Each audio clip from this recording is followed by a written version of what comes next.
আজ শ্রাবণের দ্বিতীয় সোমবারে বাবার অভিষেক ও পূজা কিভাবে করলাম আপনারা সবাই দেখতে থাকুন।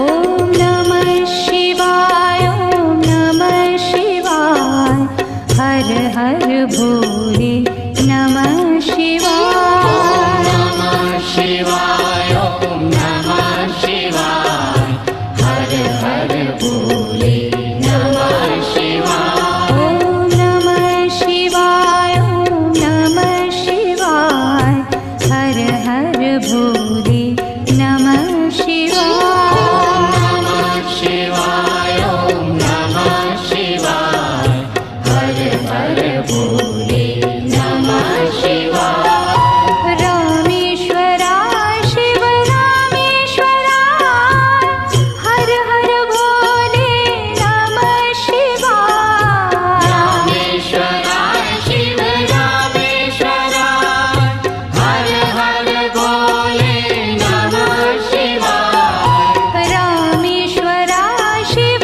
रामेश्वराय, हर हर भोले नमः शिवाय। रामेश्वराय शिव रामेश्वराय, हर हर भोले नमः शिवाय। ओम नमः शिवाय, ओम नमः शिवाय, हर हर भोले नमः शिवाय। नमः शिवाय, ओम नमः शिवाय, हर हर भोले नमः शिवाय। ओम नमः शिवाय, ओम नमः शिवाय, हर हर भोले नमः शिवाय। नमः शिवाय, ओम नमः शिवाय, हर हर भोले नमः शिवाय। गंगाधराय शिव गंगाधराय, हर हर भोले नमः शिवाय। गंगाधराय शिव गंगाधराय, हर हर भोले नमः शिवाय। गंगाधराय शिव गंगाधराय, हर हर भोले नमः शिवाय।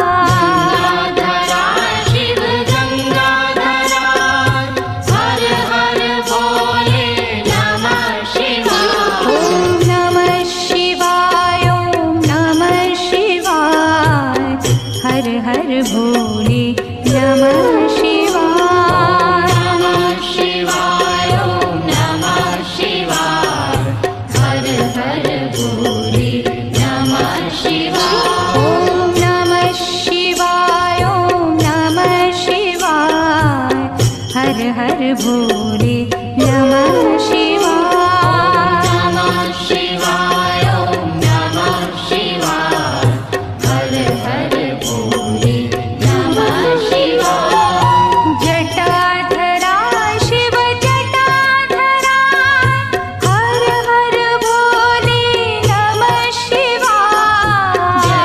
जटाधराय शिव जटाधराय, हर हर भोले नमः शिवाय। जटाधराय शिव जटाधराय, हर हर भोले नमः शिवाय। जटाधराय शिव जटाधराय, हर हर भोले नमः शिवाय। ओम नमः शिवाय, ओम नमः शिवाय, हर हर भोले नमः शिवाय। नमः शिवाय, ओम नमः शिवाय, हर हर भोले नमः शिवाय। ओम नमः शिवाय, ओम नमः शिवाय, हर हर भोले नमः शिवाय। ॐ त्र्यम्बकं यजामहे सुगन्धिं पुष्टिवर्धनम् उर्वारुकमिव बन्धनान् मृत्योर्मुक्षीयमामृतात्। भोले नमः शिवाय। सोमेश्वराय शिव सोमेश्वराय, हर हर भोले नमः शिवाय। जय शिव ओंकारा प्रभु हर शिव ओंकारा ब्रह्मा विष्णु सदा शिव भोले भोलेनाथ महाशिव अर्धंगी धारा ओम हर हर हर महादेव जय शिव ओंकारा प्रभु हर शिव ओंकारा ब्रह्मा विष्णु सदा शिव भोले भोलेनाथ महाशिव अर्धंगी धारा। যদি ভিডিওটা আপনাদের ভালো লাগে তাহলে লাইক কমেন্ট শেয়ার করুন আর যাওয়ার সময় হর হর মহাদেব বলে যান। शिव विश्वेश्वरा